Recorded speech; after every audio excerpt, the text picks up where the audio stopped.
दाव क्या सच्ची बात है, 4 बार दाव दियो। बाबा हम छुप जाते, वो दौड़ता ही नहीं है, बैठा रहता है। ये छोटे के साथ तूने ऐसा किया क्या? मधुमंगल श्रीदामा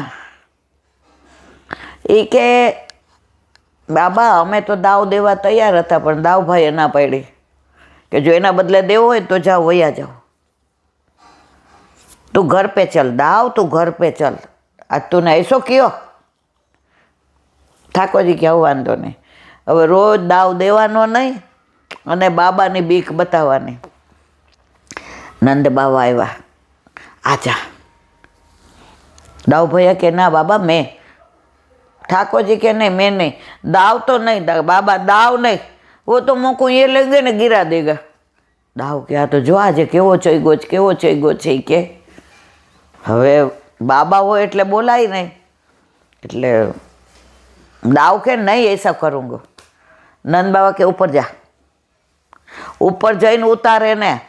ठाकुर जी क्या हो वांधो नहीं, ऊपर चढ़ा, उतार्या। नंद बाबाए खभे आम करीने 2 हाथ आम करीने लई लीधा। आखा रस्ते रोवे, खोटे खोटा आँखामां मूंदे। घरे आवीने के मारे भोजन नथी करवुं के का ए के बधा अहींया बेसो ने पेला नक्की कर द्यो, हूँ तमारो छुं के पैसा दईने मोल दईने लाव्या छे। नंद बाबा, यशोदाजी, रोहिणी ने दाव ने बधाए दाव ने के शू थयुं छे आने? नहीं नहीं भैया मैं तो यूं ही बोल रहा था। वो सावरा है न तो मैंने बोला हमने दाम दे के मोल दे के लिया है, तो हमारो नहीं है। ठाकुर जी के मोको रहनो ही नहीं, मोको खानो ही नहीं, मोको यहाँ से जानो है, मैं तो यहाँ को है ही नहीं, मेरा तो कोई है ही नहीं, मैं तो बाबा का भी नहीं हुई, तो मैं अरे बधानी आँखमां पाणी आवी गया। दाव आज तूने ऐसो कियो? दाव के आने तो आखा वरसनुं हाटुं वाળી दीधुं, हवे आने ब्रह्माए लई जावो पड़शे ने एनुं ज धायरुं थशे। आ बाजी केम उल्टी करी देवी सुलटीनी कोई आनी पासेथी ने शीखे। तो के हवे मने सच्ची सच्ची बतावो, सोगन खाईने कहो मारा माथे हाथ मूकीने के हूँ तमारो छुं के मोल दईने लाव्या छो। यशोदाजी, रोहिणीजी वच्चेनो रस्तो काढ्यो। मोहे गोधन की सो, सूरदासजीनुं कीर्तन। गोधन की सो तो अमारो ज। त्यारे ठाकुरजी मायना, पछी नंद बाबाए कीधुं मारी साथे भोजन थाळीमां बेसी जा। अने नंद बाबाए एने अरोगाव्यो, आँखमांथी ने बोरबो जेवड़ा आंसू जाय। नाटकमां तो आ नाट्यकार नटवर, लाला मत रहियो, आज तो मेरे पास पोटियो। नहीं नहीं पोटूंगा तो मैं मैया के पास ही, लेकिन दाव को बोल दो कि मोको खेल में यूँ हैरान ना करे। हवे दाव क्या तो दाव आज पछी क्यारेय तारी फरियाद ना आवी जोईए। साचववाने बदले तू आवुं करस। ठाकोरजी आँख मारी, का दाव दाव ऊंधो पड्यो ने? दाऊजी के लाला तारी लीला तो अपरंपार छे। तो मारे कहेवानो आशय कीर्तन 4 ज લીટીનું હોય, પણ એના ભાવ એવા હોય। મને તો એટલું બધું આવડતુંય નથી, પણ ઘણીવાર એમ થાય કે ઓહો હો, પુષ્ટિ માર્ગ જેવો કોઈ રસાળ માર્ગ નહીં। જો જ્ઞાન સૂકું હોય, તમને જ્ઞાનની વાતો કોઈ કરે ને તો કંટાળો આવે। આજે જ મેં વચનામૃતમાં સાંભળ્યું, જ્ઞાનથી પ્રભુ ના સમજાય, વૈરાગથી પ્રભુ જો ન સમજાય, કર્મથી જો પ્રભુ ન સમજાય અને થાકો ને ત્યારે રસથી સમજાય। તમે આવી બધી લીલાઓ સાંભળો તો તમને ઠાકોરજીમાં ભાવ પ્રેમ જાગ્યા વિના રહે નહીં। તમને ઠાકોરજી તમારો જ લાગે, પારકો ન લાગે। એક વૈષ્ણવે કીધું હતું, સૌરાષ્ટ્રના ગામડામાં એક ગાય હતી, હવે એ ગાય જેના ઘરે હતી એના સાસુને ત્યાંય ઠાકોરજી, એના સાસુને ત્યાં, એટલે લગભગ 200 વર્ષથી ઠાકોરજી બિરાજતા હતા. અને એ ગાય હતી એનું બછડું, એનું બછડું, એનું બછડું, એવી રીતે એ ગાય ઠાકોરજીને ધરાવેલું સવારે કલેવુમાં જે હોય, રોટલી હોય, ભાખરી હોય, પૂરી હોય, પરોઠા હોય, રોટલા હોય, એ કલેવું સરાવે, એમાંથી એને ગાયને દે, પછી ઘાસ ખાય. ત્યાં સુધી ઘાસ મોઢામાં ન નાખે. બપોરે થાળ સરાવે ભોગનો, પછી એમાંથી ગાયનું કાઢે, એ ગાય ખાય, પછી બીજું ખાય. અને જો ચરવા મોકલી હોય, ગાયોને ચરાવવા ગોવાળ લઈ જતો હોય, પેલાના જમાનામાં એવું હોય કે આજે તમારો વારો હોય ગાયોને, તો 4-5 તમે લઈ જાઓ, પછી બીજા દિવસે બીજાનો વારો હોય. તો ગાય ચરવા જાય તો સવારે કલેવું કરીને આવે તો ચરે. જો કલેવુંનું દેતા ભૂલી ગયા હોય કે અમે, તો એ વનમાંથી ને આંટો મારીને આવે, સાંજ સુધી ભૂખી રહે, પણ ગાય મોઢામાં ઘાસ હોય કે જળ હોય, તણખલું મૂકે નહીં. તો ગામના લોકોને આમ સાચું ન લાગે. તો ગામ હોય ને આ મારા જેવા 2-4 હોય જ. તો એકવાર એક વૈષ્ણવ બધું ગાયનું કાઢી અને આવ્યા. એ કે મોતીબેન, તમારું ગાયને આજે અમારી ગાય ચરવા ગઈ છે ને, એટલે મારે નિયમ છે કે ગાયને ખવડાવવું, પછી હું પ્રસાદ લઉં. તો ગાયને ખવડાવવા આવ્યા. આમ મૂકે તો આમ મોઢું કરી જાય, આમ મૂકે તો આમ મોઢું કરી જાય. 15-20 મિનિટ પ્રયત્ન કર્યો, ગાયે ઊંઘ્યું નહીં. ગાયની અનન્યતા જે ઘરે બાંધી છે એના ઠાકોરજીનું જ લે, બીજાનો અડે નહીં. આ સાચી બની ગયેલી વાત છે. અને 11 હોય ત્યારે ગાયને બધું 11નું જ દે, અને ત્યારે ઘાસ ન ખાય. તમે ઘરના ગમે એટલું ઘાસ મૂકે, એ ઘાસને અડે જ નહીં. જે 11નું બનાવ્યું હોય એ જ ગાય લે.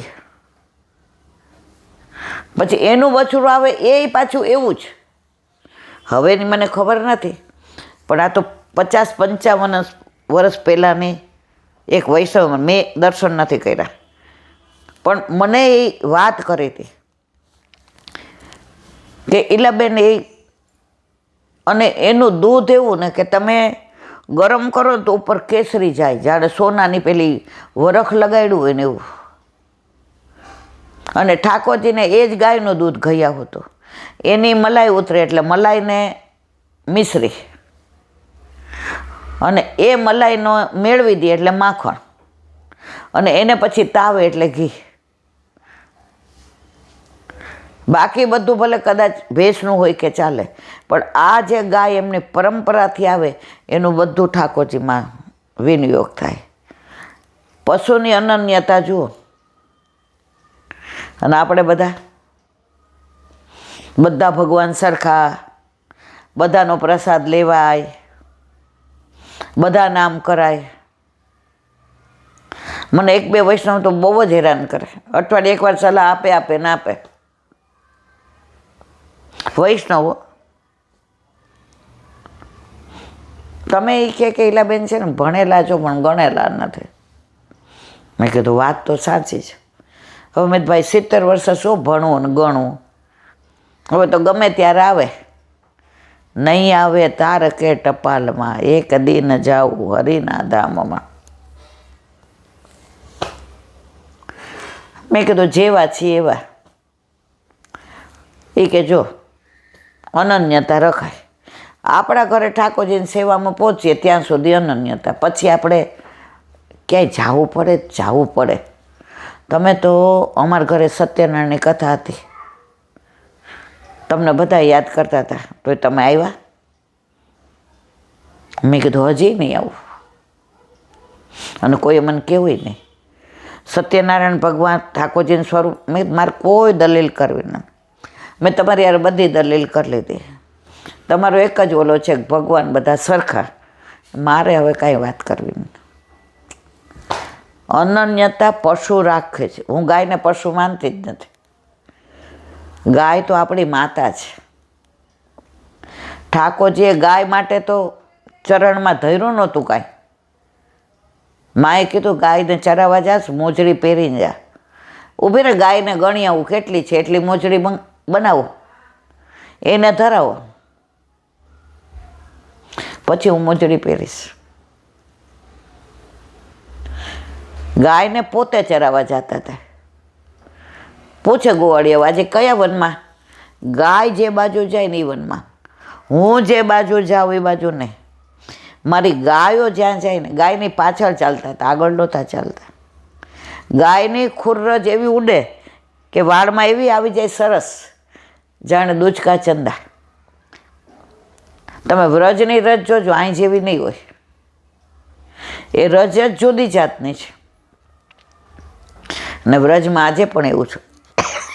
તો મારા વાલા,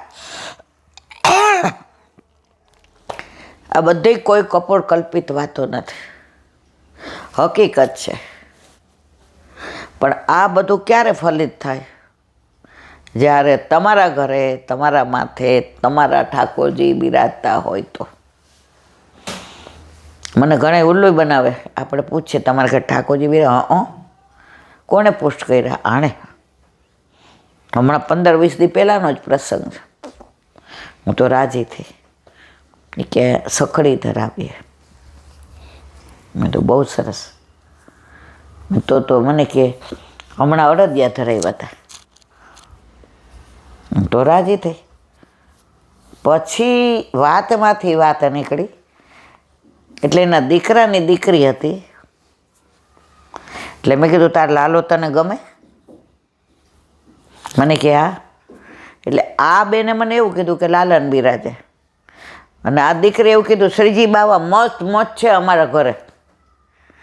તો મેં કીધું લાલન? લાલન તો દાદાને ઘરે. અરે મેં કીધું તો તમારા ઘરે નથી? તો કે પછી અમારા ઘરે જ આવવાના છે. મેં કીધું એ કેટલા વર્ષના છે? મને કે 65ના. મને કેવું કેટલું કાઢશે? એટલે મેં કીધું તમે રાહ જોઈને બેઠા છે. એટલે અમારી યારે આવા પ્રસંગો બને રાખે. પણ જો ભાઈ, तुलसी संसार में बात बात के लोग सबसे हिल मिले चाहिए, नदिया नाव संजोग. તુલસીદાસજી ચોપાઈ લખી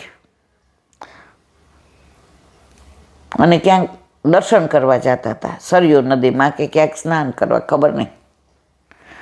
તો લો નંદી આડો આવ્યો.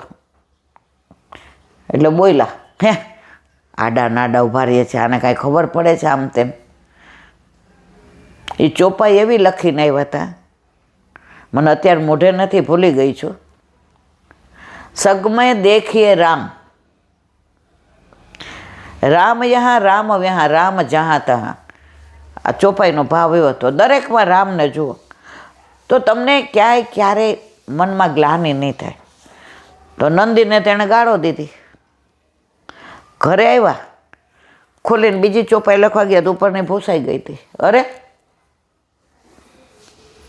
આ ચોપાઈ આવી સરસ લખીને આવ્યો, આ ભૂસાઈ કેમ ગઈ? જાણે અંદરથી રામે હસીને કહ્યું કે હમણાં તો તમે લખીને ગયા કે સબ મેં રામ, યહાં રામ વહાં રામ, આનામાં રામ આનામાં રામ. તો તમે તો નંદીને ગાળો દઈને આવ્યા. તુલસીદાસજી કાન પકડી ગયા. તો કણ કણમાં ભગવાન છે. મને એક જણે કીધું તો પછી આપણે શું કામને પુષ્ટ કરાવવા, શું કામને ઘરે? એક એક કણમાંથી લાંટી. વૃક્ષમાં છે, વેલીઓમાં છે, નદીમાં છે, નાળામાં છે, સરોવરમાં છે, પશુમાં છે, પક્ષીમાં છે, ફળમાં છે, ફૂલમાં છે. મેં તો વાત તો સાચી છે. મેં જો બેટા હવા છે બધે? મને કે છે. મેં તારી ગાડીમાં પંચર પડે તો આમ વ્હીલ ઊંચું કરસ, લે હવા ભરા, લે હવા ભરા. મને કે ના. મેં તો ક્યાં જાશ? એ કે હવા ભરવાની જગ્યાએ. મેં તો આપણા ઘરે આપણા માથે બિરાજતા આપણા ઠાકોરજી છે ને, પુષ્ટિની હવા ભરે છે આપણામાં, એટલા આપણા ઘરે છે. પુષ્ટિ માર્ગમાં એકવાર જે પડે ને એને બહાર નીકળવાનું મન ન થાય. પણ એકવાર કોકે ધક્કો મારવો પડે. મને ગાળો દેવાવાળા છે એમ પ્રેમ કરવાવાળા બહુ છે. ગાળો દેવાવાળા 1% જ કે તમે તો અમારી પાછળ પડી ગયા છો, એવું કહેવાવાળા છે. પણ જે 99% છે પુશ કરાવે છે કે લાવે, એટલો આનંદ આવે છે. અત્યાર સુધી જિંદગી વંચિત રહી ગઈ પ્રભુ વિના. પુષ્ટિ માર્ગમાં જે પડે, હું પહેલાં એ જ હતી. 26 વર્ષ પહેલાં મને કોઈ કહેતું, એલા બેન તમારા ઘરે કયું સ્વરૂપ બિરાજે છે? હું કોઈ એ મળ ન પડે. અને આપણે નોકરી કરીએ જાણે ઉપકાર કરતા હોય. મારે જોબ હોય, મારે છોકરા નાના, નાણે એવી લીલા કરી અદ્ભુત. આપણા તો ખરેખર અદ્ભુત રાય છે.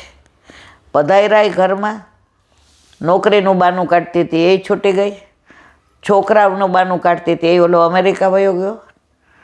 અને પ્રભુએ જેને વિઠ્ઠલ નાથ વિચારે રે એને પ્રગટ પદાર્થ ચારે. બોલો વલ્લભાધીશ.